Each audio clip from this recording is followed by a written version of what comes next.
नमस्कार, स्वागत है आप सभी पेंशनधारियों का हमारे इस वीडियो में। आज हम इस वीडियो में आप सभी को ये बताएंगे कि आपको आपका दिसंबर माह का किस्त कितना दिया जाएगा, क्योंकि नया सरकार बन चुका है। इलेक्शंस के रिजल्ट्स आने के बाद फिर से नीतीश कुमार जी ने पूर्ण बहुमत से जीत हासिल की है। वहीं काफ़ी ऐसे मंत्रिमंडलों में भी हमें बदलाव देखने को मिले हैं। तो क्या अब नया मंत्रिमंडल, नया सरकार आपका पेंशन राशि को बढ़ाएगी, और यदि बढ़ाएगी तो उन पेंशन राशि को आपके खाते में लेने के लिए आपको क्या करना होगा, वे कौन से दस्तावेज जमा करने होंगे, और दिसंबर माह में ऐसा क्या कार्य करना होगा ताकि आपका पेंशन राशि ना रुके और जनवरी 2026 से भी कंटिन्यूस आपका पेंशन चलता रहे।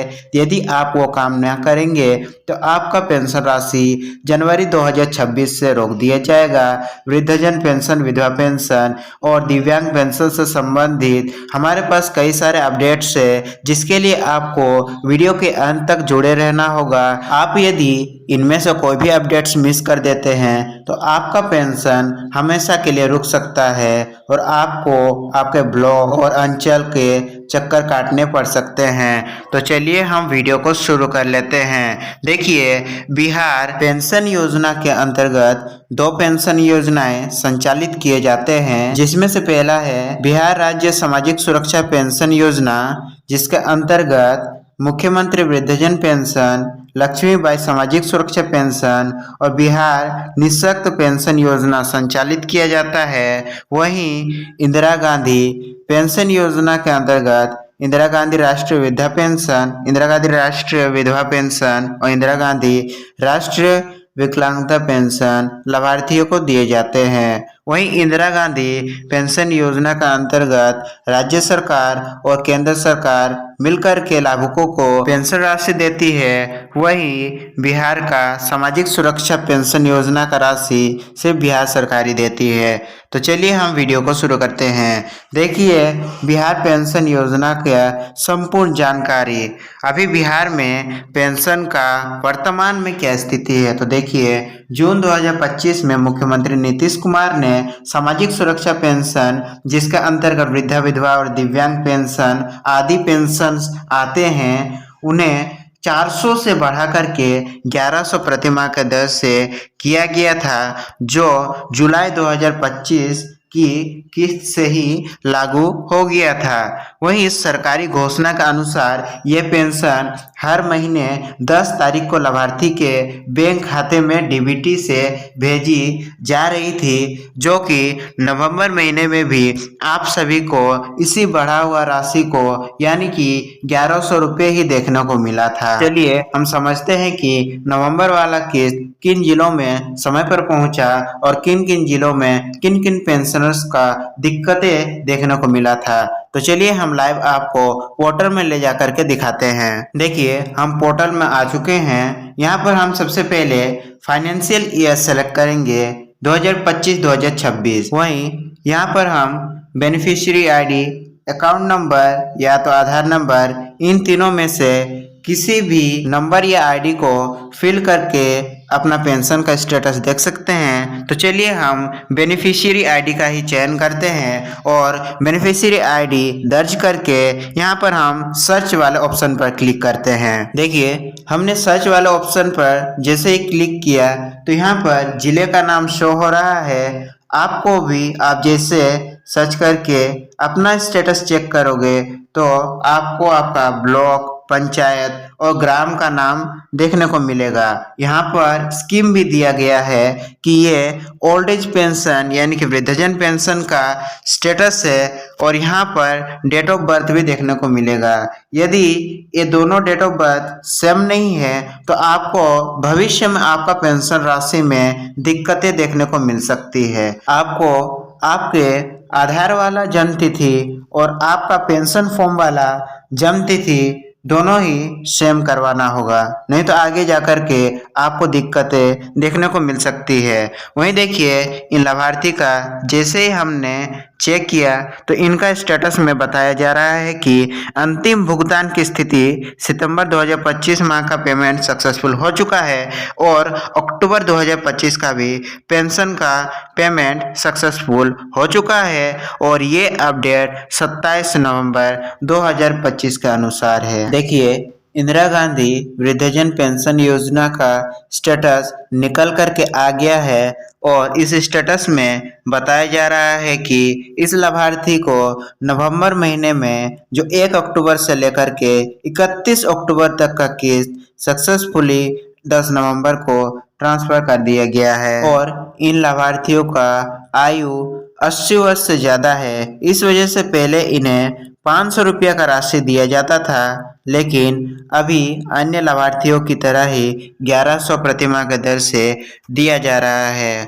वहीं आप देखिए कि इंदिरा गांधी विधवा पेंशन का स्टेटस इन लाभार्थियों को भी नवंबर महीने में किस्त को ट्रांसफर कर दिया गया है। इनके खाते में सक्सेसफुली ट्रांसफर हो चुका है। वहीं नेक्स्ट बीडीपीएस यानी कि बिहार राज्य सरकार का अपना दिव्यांग पेंशन योजना का पेमेंट भी सक्सेसफुली नवंबर महीने में सेंड कर दिया गया है। वहीं लक्ष्मीबाई सामाजिक सुरक्षा पेंशन योजना का भी पेमेंट सक्सेसफुली बैंक खाते में लाभार्थियों के ट्रांसफर कर दिया गया है।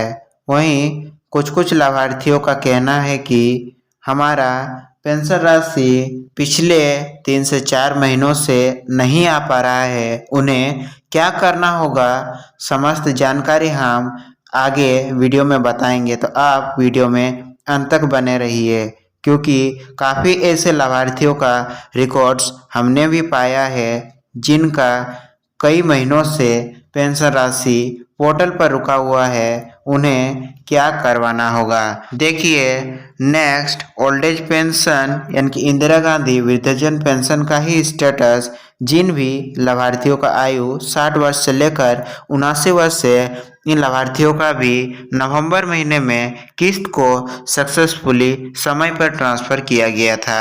वहीं आप देखिए कि इंदिरा गांधी दिव्यांग पेंशन का भी स्टेटस बिल्कुल सेम है, नवंबर महीने में किस्त को सक्सेसफुली ट्रांसफर किया गया था। वहीं MVPY यानी कि मुख्यमंत्री वृद्धजन पेंशन योजना का भी पेमेंट सक्सेसफुली नवंबर महीने 1100 रुपये की राशि ट्रांसफर कर दिया गया है। वहीं देखिए कि पूरे राज्य में एक साथ डीबीटी से भुगतान हुआ है और उदाहरण के तौर पर बताया गया कि मधुबनी में कुल 5.53 लाख, पटना में कुल 5.26 लाख लाभार्थी है और आदि इसी प्रकार से सभी जिलों के आंकड़े इसी प्रकार से है, यानी कि हर जिले में बड़ी संख्या में पेंशनर्स की संख्या है। और बाद में कई जगहों पर इस महीने ऐसा देखा गया कि आधार बैंक डिटेल्स मिसमैच, फिंगरप्रिंट और आइरिस फेल होने, खाते इनएक्टिव होने जैसी तकनीकी वजहों से कुछ लोगों के भुगतान रुक गए और इसे ठीक करने के लिए सरकार ने लगभग 3 लाख बंद पेंशन वालों के लिए ब्लॉक लेवल स्पेशल कैंप्स कराने की घोषणा की, जहां बायोमेट्रिक अपडेट और गलतियां को सुधार कर पेंशन बहाल की जाएगी। तो आपको भी इन कैंप्स में हिस्सा लेना होगा और आपको भी अपने पेंशन योजना में सुधार करवाना होगा यदि आपके पेंशन योजना में कोई भी त्रुटि रह गया होगा। तो देखिए, आगे बताया जा रहा है कि अपना जिला और ब्लॉक की स्थिति किस प्रकार से आप देख सकते हैं, तो उसका संपूर्ण स्टेप्स हमने लगा दिया है। आप वीडियो को पॉज करके देख लीजिएगा। यदि फिर भी आपको स्टेटस चेक करने में कोई भी समस्या आती है तो आप हमारे नीचे कमेंट सेक्शन में बता दीजिएगा, हम लाइव आपको पोर्टल में ले जा कर के स्टेप बाय स्टेप बताएंगे। वहीं आप देखिए कि जनवरी से ही मिलने वाली पेंशन राशि तभी खाते में आएगी जब दिसंबर 2025 में आपका EKYC यानी कि जीवन प्रमाण सफलतापूर्वक पूरा हो जाएगा। जो लाभार्थी समय पर ई-केवाईसी नहीं करवाएंगे उनकी पेंशन अगले महीने से रोक दी जाएगी, यानी कि जनवरी की किस्त रुक सकती है। इससे ये साफ है कि दिसंबर 2025 में मिलने वाली पेंशन जो सामान्यतः 10 तारीख तक क्रेडिट होती है, जो पिछले हर महीने से होती जा रही है, पुराने रिकॉर्ड्स के आधार पर ही आएगी। लेकिन जनवरी 2026 से पेंशन जारी रखने के लिए दिसंबर में ई-केवाईसी करवाना जरूरी होगा। वहीं आप में से कई ऐसे लाभार्थी हैं जिनका लगातार सवाल बना हुआ है कि दिसंबर वाली किस्त ई-केवाईसी से पहले मिलेगी या ई-केवाईसी करवाने के बाद ही आपको देखने को मिलेगा। तो चलिए हम समझते हैं। देखिए, बताया जा रहा है कि सरकार और विभिन्न नोटिस और खबरों में लिखा है कि ई-केवाईसी दिसंबर में होगी ताकि जनवरी से भुगतान न रुके, यानी दिसंबर की किस्त को ई-केवाईसी पर निर्भर नहीं रखा गया बल्कि ई-केवाईसी का समय दिया गया है, यानी कि आप पूरा दिसंबर माह ई-केवाईसी उसके भीतर ही कर सकते हैं, यानी कि 1 दिसंबर से लेकर के 31 दिसंबर के भीतर आप कभी भी अपने नज़दीकी CSC सेंटर पर जाकर के ई-केवाईसी करवा सकते हैं। वहीं आप देखिए कि इसीलिए सामान्य नियम के हिसाब से दिसंबर 2025 की पेंशन यानी कि नवंबर महीने की किस्त लगभग 10 तारीख के आसपास आनी चाहिए, और चाहे आपने ई-केवाईसी 3 या 4 दिसंबर को किया हो या 20 तारीख को, उससे दिसंबर की किस्त पर कोई भी फर्क नहीं पड़ेगा। लेकिन जनवरी 2026 की किस्त के लिए ई-केवाईसी बहुत ही ज़्यादा अनिवार्य है, तो जितना जल्द से जल्द हो सके आपको ई-केवाईसी करवा लेना होगा। फिर भी प्रैक्टिकल साइड पर सेफेस्ट यही है कि दिसंबर की शुरुआत में ही ई-केवाईसी करवा ले ताकि रिकॉर्ड समय पर अपडेट हो जाए और किसी कारणवश देर से केवाईसी की वजह से कोई कन्फ्यूजन ना बने। हमने कई बार ऐसे देखा है कि लाभुक लास्ट में जाकर के, यानी कि दिसंबर का लास्ट में ई-केवाईसी करवाएंगे, जनवरी माह में किस्त खाते में आने में दिक्कतें आ सकती है। तो आपको जितना जल्द से जल्द हो सके ई-केवाईसी करवा लेना है ताकि रिकॉर्ड्स में आपका जल्द से जल्द अपडेट किया जाए और जनवरी का किस्त में कोई भी दिक्कतें ना आए। देखिए, पेंशन की राशि आगे बढ़ेगी या नहीं, क्योंकि कई सारे ऐसे पार्टियों ने वादा किया था इलेक्शन से पहले, लेकिन अभी तो सरकार बन चुकी है, तो देखिए आगे बढ़ाया जाएगा कि नहीं। तो देखिए, बताया जा रहा है कि चुनाव से पहले विपक्ष जैसे आरजेडी ने 1500 या उससे अधिक पेंशन का वादा किया था। मौजूदा एनडीए सरकार ने जून 2025 में पेंशन को 400 से पहले ही बढ़ाकर के 1100 रुपये कर दिया और जुलाई से लागू भी कर दिया। ये बढ़ोतरी पहले ही हो चुकी है, यानी कि नवंबर 2025 तक ऐसी कोई आधिकारिक कैबिनेट फैसला नोटिफिकेशन सामने नहीं आया है जिसमें 1100 से आगे पेंशन को और बढ़ाने की घोषणा की गई हो, लेकिन चांसेस काफ़ी बन जाते हैं यदि लाभार्थियों द्वारा, आप सभी द्वारा पेंशन राशि को बढ़ाने का लगातार मांग आता रहा तो आगे से कैबिनेट द्वारा और नोटिफिकेशन द्वारा सरकार द्वारा अपडेट किया जाएगा कि आपका पेंशन राशि को इस दिन से, इस महीने से बढ़ाया जाएगा। तो आपको लगातार मांग करते रहना है ताकि अब ना सही तो 2026 में ही सही आपका पेंशन राशि बढ़ जाए। इसीलिए अभी की स्थिति फिलहाल पेंशन राशि 1100 प्रतिमाह ही है।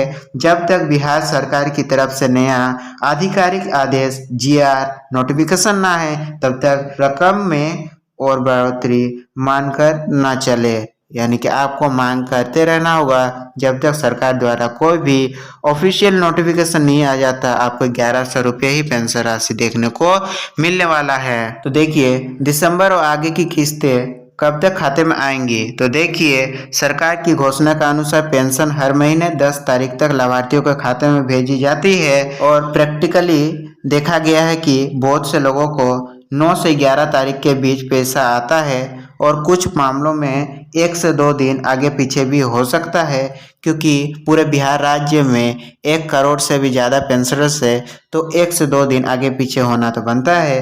और अगर 15 तारीख तक भी पेंशन का पैसा आपको ना मिले तो ई लाभार्थी में भी पेमेंट नोट जनरेट या कोई समस्या दिखे तो उसी महीने में ब्लॉक या सीएससी पर जाकर बात करना बेहतर होता है, ताकि अगली किस्त आपका ना रुके और पिछला जो भी किस्त रुका हुआ है समस्त किस्तें आपके खाते में ट्रांसफर कर दी जाए। 7वें नंबर में बताया जा रहा है कि आपके लिए सीधा सुझाव, यानी कि आपको अभी क्या करना होगा। तो देखिए 1 नंबर पॉइंट पर बताया जा रहा है कि आप तुरंत ई लाभार्थी पोर्टल पर जाइए और अपना पेंशन का स्टेटस देखिए और पता कीजिए कि पेंशन जनरेट हर महीने सही से हो रहा है कि नहीं। दूसरा स्टेप में बताया जा रहा है कि अगर लाइफ सर्टिफिकेट यानी कि ई-केवाईसी पेंडिंग दिखे तो दिसंबर की शुरुआत में ही नज़दीकी सीएससी या कैंप में जाकर के ई-केवाईसी जल्द से जल्द करवा ले। और तीसरे नंबर में बताया जा रहा है कि बैंक में पासबुक अपडेट कराकर कंफर्म करें कि कोई डीबीटी लौटा तो नहीं है। यदि कोई डीबीटी से संबंधित ट्रांजैक्शन फंसा हुआ है तो जल्द से जल्द उसे ठीक करवाएं और उस ट्रांजैक्शन को सक्सेसफुल करवाएं। अगर 2 से 3 महीने से पेमेंट नहीं आ रहा है तो पोर्टल पर भी क्लियर ना हो तो आपको ब्लॉक, सामाजिक सुरक्षा कार्यालय या फिर स्पेशल कैंप अगर चल रहा हो तो वहां जाकर के आपको चेक करवाना होगा और वहां पर पोर्टल में भी अपडेट करवाना होगा। दूसरा ये कि सबसे ज़्यादा लाभुक इसी ऑप्शन का इंतज़ार करते हैं। ऑनलाइन ग्रावेंस भी आप दर्ज कर सकते हैं, यानी कि ऑनलाइन आप ई लाभार्थी पोर्टल के थ्रू शिकायत भी दर्ज कर सकते हैं, जिससे कर्मचारियों पर, अधिकारियों पर कार्रवाई की जाएगी और आप पर सुनवाई होगी। अगर घर में कोई नया पात्र, वृद्ध, विधवा या तो दिव्यांग है तो आपको अभी से डॉक्यूमेंट्स तैयार रखना होगा, जिनमें मुख्यतः आधार, वोटर कार्ड, बैंक फोटो, आधार कॉन्सेंट, ये सभी चीज़ें आपको रेडी रखने होंगे। और दिसंबर से जनवरी में SSMPIS या फिर CSC के माध्यम से नया आवेदन भी आप करवा सकते हैं।